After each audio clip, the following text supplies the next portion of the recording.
Bonsoir, chers amis. Alors, on y va pour le texte d'Apocalypse, chapitre 17, versets 8 à 14. La bête, Alors, ce sont, la bête que tu as vue était et elle n'est plus.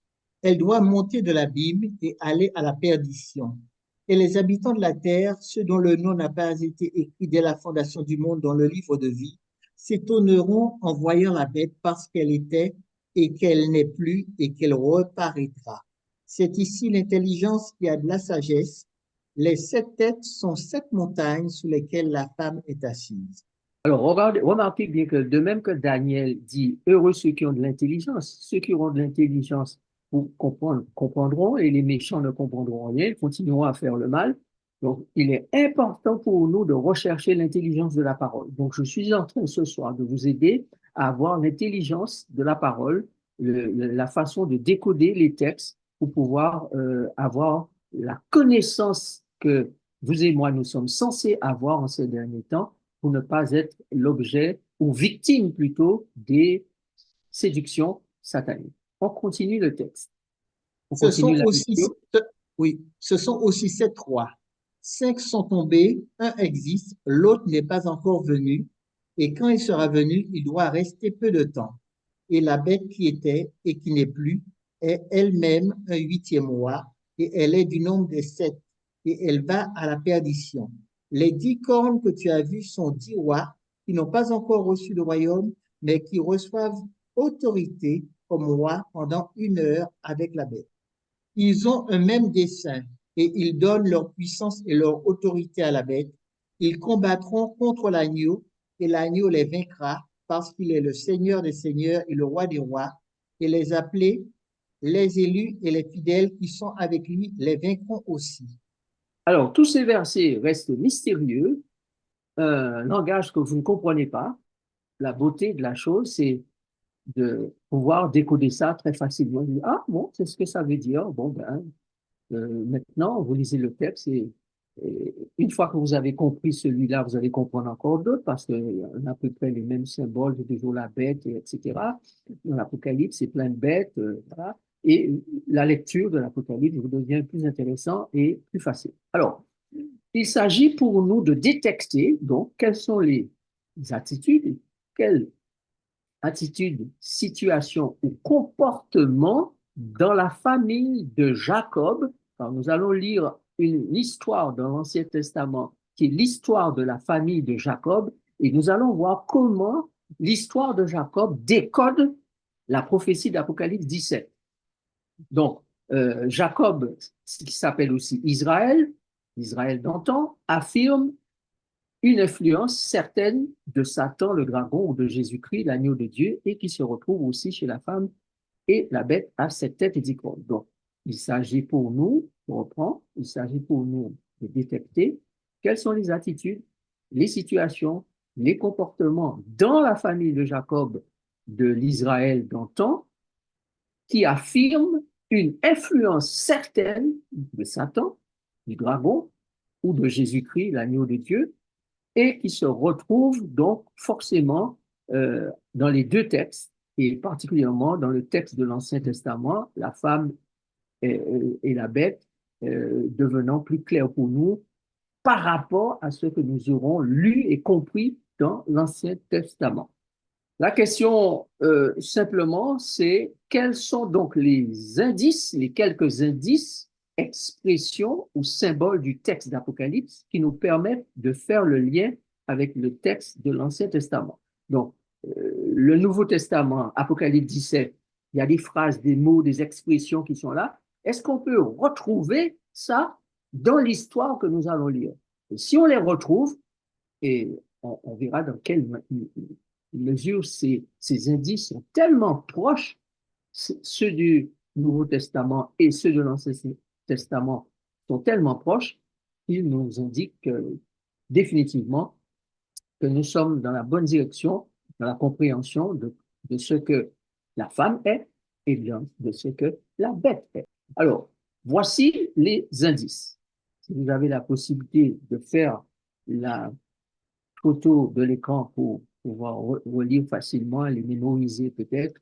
Voilà, vous aurez fait une bonne chose. Apocalypse 17, 2 et 4 présente le premier indice, une femme impudique prostituée. Apocalypse 17, verset 3 présente un deuxième indice, une femme assise sur une bête dans un désert. Apocalypse 3, verset 17, pardon, verset 17, verset 7 présente une bête avec 7 têtes et 10 cornes. Le quatrième indice, c'est la femme assise sur la bête qui est une mère. Apocalypse 17, verset 5. Puis, nous avons la femme sur la bête qui est un étonnement pour Jean. Donc, elle étonne et se nourrit du sang des témoins de Jésus. Même les habitants de la terre vont s'étonner par rapport à la bête. Plus tard, on va le voir. La bête n'est plus, elle va à la perdition. C'est encore là un indice qui nous est donné dans Apocalypse 17, verset 8. Et puis, vous avez la bête qui reparaîtra au grand étonnement des habitants de la terre, c'est-à-dire ceux qui sont non inscrits dans le livre de vie. Donc, et puis, vous avez un huitième indice, c'est les 7 têtes, et qui sont 7 montagnes, et le huitième roi est du nombre des 7, Apocalypse 17, versets 9 et 10. Alors, on laisse Apocalypse 17 dans les mains de quelqu'un qui est tout nouveau dans la lecture de la Bible, eh bien, il est complètement perdu avec tout ça. Hein, d'accord? Et la question est, comment peut-on mettre en lien ces indices avec ceux du récit de la famille de Jacob ou de Dieu dans l'Ancien Testament? D'accord? Donc, on va reprendre ces mêmes indices et on va voir comment on les retrouve à la fois dans l'Apocalypse et dans l'Ancien Testament, ce qui nous permettra de comprendre l'histoire que Dieu nous a déjà racontée à l'avance. Car la prophétie, c'est l'histoire dite à l'avance. Dieu est d'abord préoccupé, soucieux de préparer un peuple en qui l'ennemi n'a rien. Il faut remporter la victoire sur le péché, il faut remporter la victoire sur le diable et il faut remporter la victoire sur le mal, sur la mort. Donc, à travers toutes les histoires, nous allons voir comment Dieu met en place sa victoire. Mais la famille de Dieu, malheureusement, va se diviser, va se faire la guerre et Satan espère ainsi détruire tous les témoins de Dieu dans le monde. La première chose que nous allons faire avant de vous donner les différents les indices, de vous redonner ces indices et les comparer avec ceux de l'Ancien Testament, c'est de voir ce que Jésus dit. D'après Jésus, qui est concerné avant tout par ces histoires et ces textes prophétiques?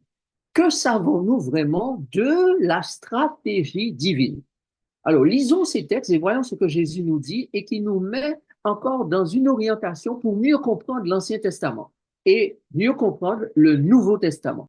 Voici ce que Jésus dit. Premier texte. Allez plutôt vers les brebis perdues de la maison d'Israël. Allez plutôt vers les brebis perdues. Ensuite, tu réponds. Il répondit, je n'ai été envoyé qu'aux brebis perdues de la maison d'Israël. Donc, il répète 2 fois dans la Bible, dans le Nouveau Testament, lui, Jésus, a été envoyé dans ce monde, pas pour le monde, mais pour les brebis perdues de la maison d'Israël. D'accord? Le monde va venir en second lieu. Mais la première mission du Christ, c'est s'occuper des brebis perdues de la maison d'Israël. Ensuite, chapitre 8. Chapitre 1, verset 8 de Actes. Acte 1er, verset 8.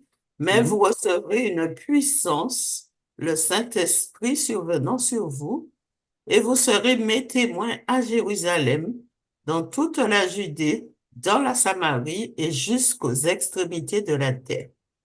Donc, les disciples deviendront quoi donc? Des témoins. Et Jésus dit que votre témoignage, vous allez d'abord le rendre à Jérusalem, dans la Judée, dans la Samarie, c'est-à-dire là où sont les brebis perdues d'Israël. Puis, vous irez jusqu'aux extrémités de la terre.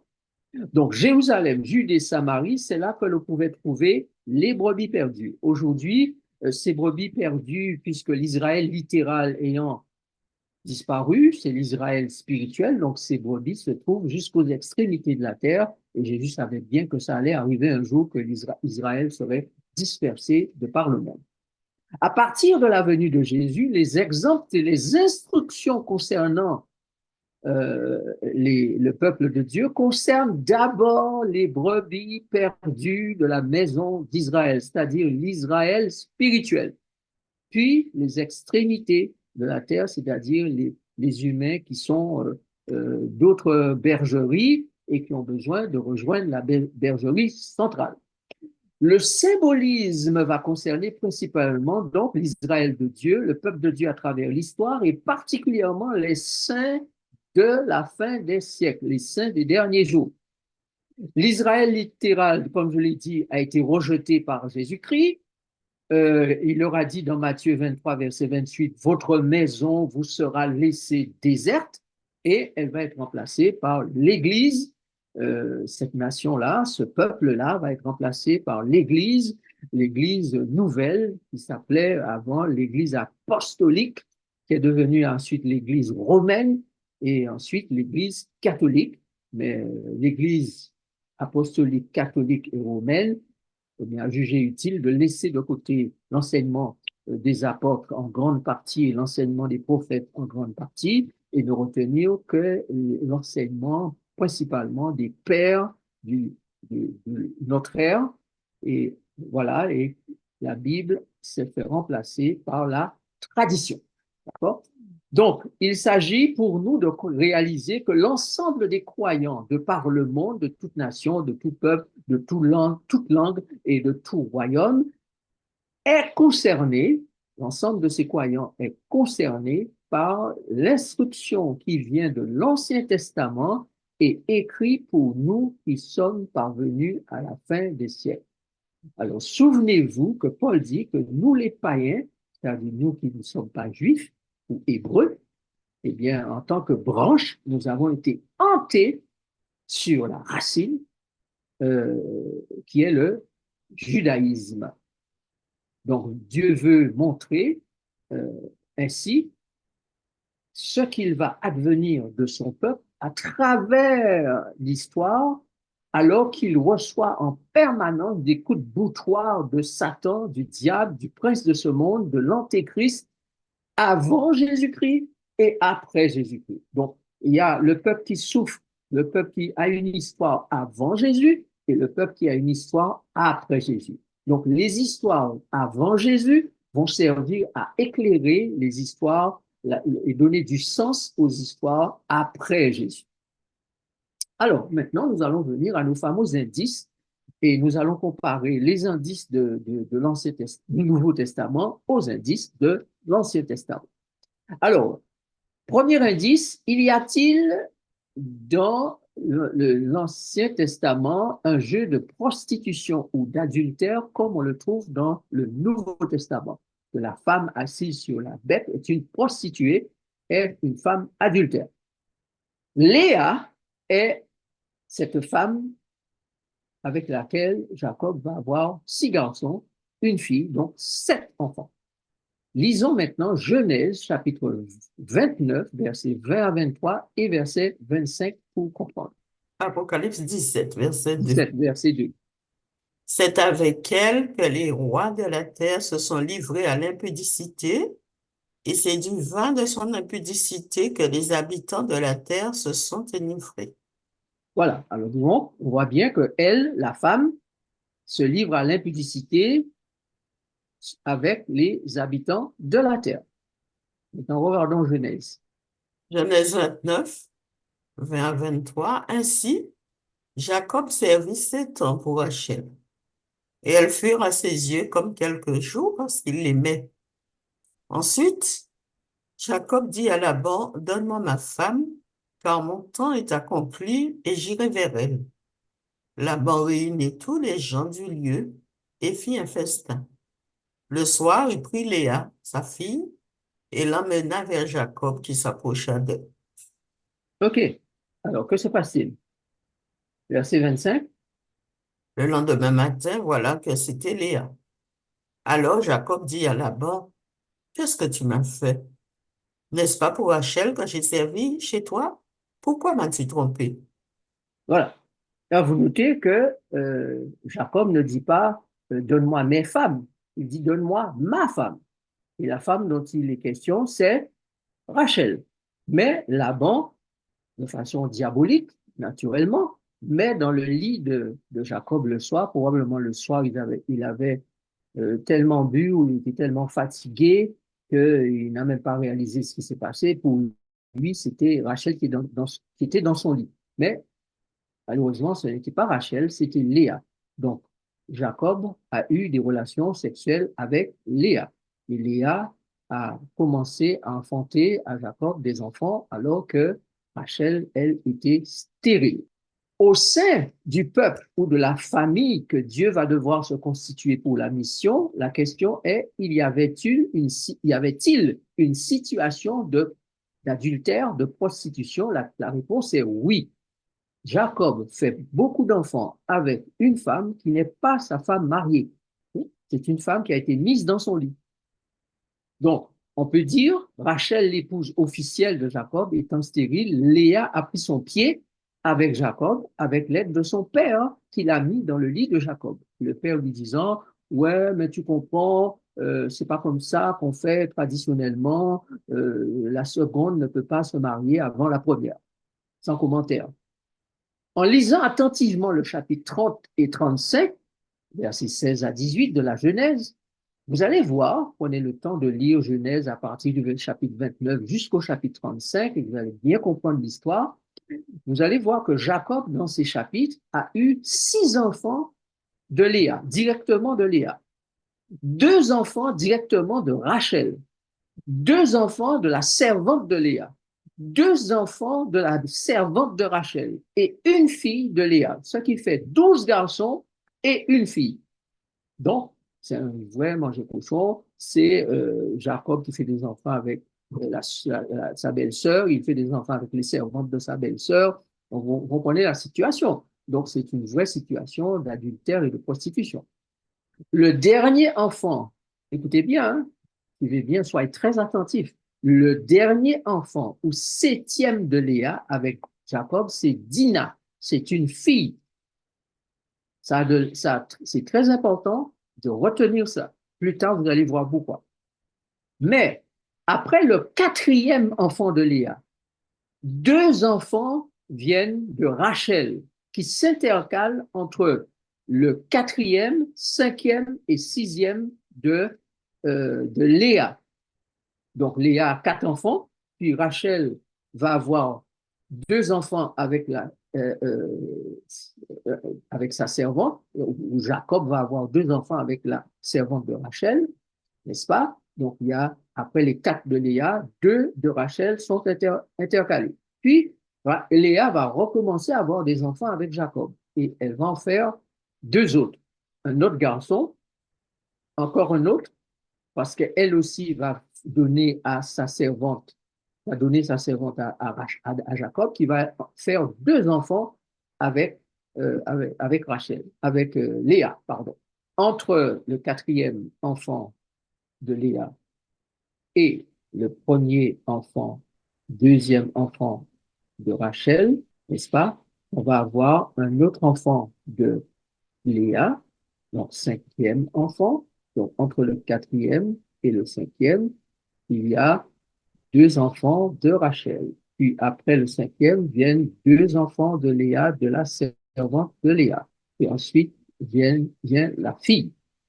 Donc, Léa a finalement 6 garçons avec Jacob et 4 garçons des servantes hors mariage, fait de la famille de Jacob, la famille qui symbolise la tête, 7, ou plutôt la bête à 7 têtes et 10 cornes. Donc, vous avez une famille qui a 7 enfants, c'est Léa, 7 enfants, n'est-ce pas? Et tous ces enfants qui sont nés de Léa, y compris les enfants nés des servantes, ça donne 7 d'abord pour Léa, et ensuite les autres qui sont là pour Rachel, eh bien, ça fait 10 enfants qui sont nés hors mariage. Donc, Léa en a 7, Jacob en a, Rachel en a 2, mais Léa va avoir qu'il va s'agir de huitième, mais en totalité, pardon, il s'agit de 7 enfants pour Léa et 10 garçons ou 10 cornes ou 10 enfants pour tous les garçons qui sont nés de cette euh, prostitution, cet adultère, ces relations sexuelles avec des femmes qui ne sont pas la femme mariée de Jacob. Au début, moi-même, je me prenais la tête avec tous ces chiffres, bien regarder qui est né quand, etc. Bon, il va vous falloir lire ça plusieurs fois, réfléchir, regardez bien, prendre votre stylo, mettre numéro 1 garçon, numéro 2 garçon, numéro 3, numéro 4, qui est né entre le 4 et le 5, numéro 2 de Rachel, etc. Et puis vous faites la totalité pour vous dire combien de garçons avec Léa, combien de garçons avec Rachel, et puis une fille qui arrive avec Léa. Bon, voilà. Et vous avez en tous 13 enfants, 12 garçons et une fille. Donc, c'est bien la fusion, on peut dire, de Jacob et Léa qui va donner des garçons, une famille née de la prostitution, de l'adultère. Eh bien, la relation avec Rachel qui va donner 2 enfants qui sont nés de la femme mariée. Maintenant, on comprend bien, et là, l'intention faisant l'action, on dit que l'on devient une seule chair. Mais si c'était le cas, on pourrait accuser Abraham ou Jacob de n'avoir pas été mariés à Agar ou Léa. Donc, c'est bien la fusion du sperme et de l'ovule qui fait de l'homme et de la femme une seule chair. Deuxième indice maintenant. Alors, si vous n'avez pas compris ce que j'ai dit, c'est pas grave. Ce que vous devez retenir, c'est que la famille de Jacob va être composée de deux grandes lignées. La lignée de la prostitution, c'est-à-dire de la chair, et la lignée donnée par Dieu lui-même de l'esprit, Rachel et ses 2 enfants qui ont été des miracles de Dieu puisque Rachel était stérile. Donc, lignée de la chair, lignée de l'esprit. C'est ce qu'il faut retenir en gros, mais vous pouvez aller réécouter la vidéo et si vous voulez comprendre les choses dans les détails. OK? Deuxième indice, femme assise sur une bête. Apocalypse 17, verset 3. Alors, c'est Léa qui a le plus séduit Jacob et a le plus couché avec lui pour avoir des enfants, devenant une seule chair avec lui 7 fois. Elle fut celle qui a le plus fusionné avec la bête, donc la chair animale ou humaine dont Jacob est fait. C'est pour ça d'ailleurs que la Bible nous appelle des bêtes. Nous l'avons déjà lu lors de notre première phase d'étude d'Apocalypse 17. Donc l'expression assise dans la chair s'applique à Léa. Troisième indice, une bête avec 7 têtes et 10 cornes. Apocalypse 17, verset 7. Cette expression apocalyptique reflète et dégage une similitude frappante, numérique, par rapport à la famille de Jacob. Donc, il y a 7 têtes, Léa fait 7 enfants, mais pour la prostitution, il y a 10 enfants. Et pour l'action de l'Esprit de Dieu, avec la femme mariée, il y a 2 enfants, ce qui fait 12. Et il va y avoir un autre enfant, un 8e, qui sera Dina, la fille. Donc, une femme qui vient s'interposer là entre le 7e, le 6e et le 7e, et qui devient elle-même un 8e par rapport au fait qu'elle s'intercale après le 4e. Vous n'avez pas compris grand-chose, c'est pas grave. On viendra tout à l'heure sur ça. Peut-être que vous allez réaliser mieux ce que je viens de dire. Maintenant, regardez ce que dit la Bible. Apocalypse 17, verset 7. Et l'ange me dit, pourquoi t'étonnes-tu? Je te dirai le mystère de la femme et de la bête qui la porte. Il y a les 7 têtes et les 10 cornes. Voilà. Donc, vous voyez qu'il y a de plus en plus de ressemblances entre la situation de la femme d'Apocalypse 17 et la situation de la famille de Jacob dans Genèse chapitre 29 à 35. En effet, il y a 7 enfants de Léa et 10 enfants qui ne sont pas de Rachel et qui sont de l'adultère et de la prostitution. Voilà pourquoi on peut dire sans risque de se tromper et en restant dans le contexte biblique, en laissant la Bible expliquer elle-même les codes prophétiques, que nous, de même que nous avons 7 enfants de Léa, la femme, la bête d'Apocalypse 17 a 7 têtes. Et de même qu'il y a 10 enfants pour l'ensemble des enfants nés de la prostitution, il y a dans l'Apocalypse 10 cornes. Donc 7, 10, 7, 10. 2 de la prostitution avec la servante de Rachel et 2 de la prostitution avec la servante de Léa. Donc que ce soit Léa ou Rachel, elles toutes deux participent à la naissance d'enfants de la prostitution. Donc il y a Léa et Rachel qui sont équivalents à Agar, enfant de la prostitution aussi avec Abraham. Mais Rachel a une particularité, c'est que elle est dans les deux camps, camp de Gaga ou camp de Sarah, parce que ces enfants vont commettre des choses abominables. Si vous lisez le livre des Juges et autres, vous allez voir que la descendance de Benjamin, le deuxième fils de Rachel, eh bien, va faire des choses terribles. Donc, il va s'apparenter aux enfants de la prostitution. Donc, il y a donc 2 types d'enfants dans la famille de Jacob, d'Abraham et dans la famille divine. Les enfants qui sont nés de la prostitution, c'est-à-dire de la chair, et ceux qui sont issus de l'esprit avec la Jérusalem, la femme mariée de Jésus, en fait. Parce que Paul compare Sarah à la Jérusalem céleste qui est notre mère. Donc, de même que vous avez une mère, Sarah, qui a donné naissance aux enfants de la promesse, vous avez une autre mère, Jérusalem, qui donne aussi naissance aux enfants de la promesse pour être sur le trône avec Jésus.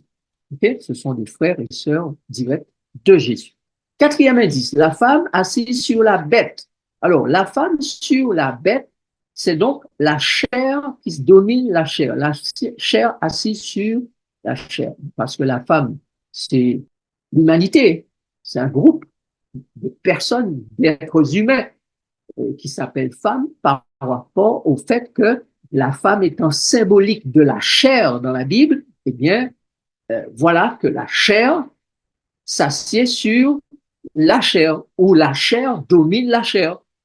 Donc, la femme sur la bête, c'est la chair qui domine la chair, loin de l'esprit du divin, et qui prend sans retenue son plaisir, satisfait ses désirs et ses passions. C'est l'exploitation de la chair par la chair.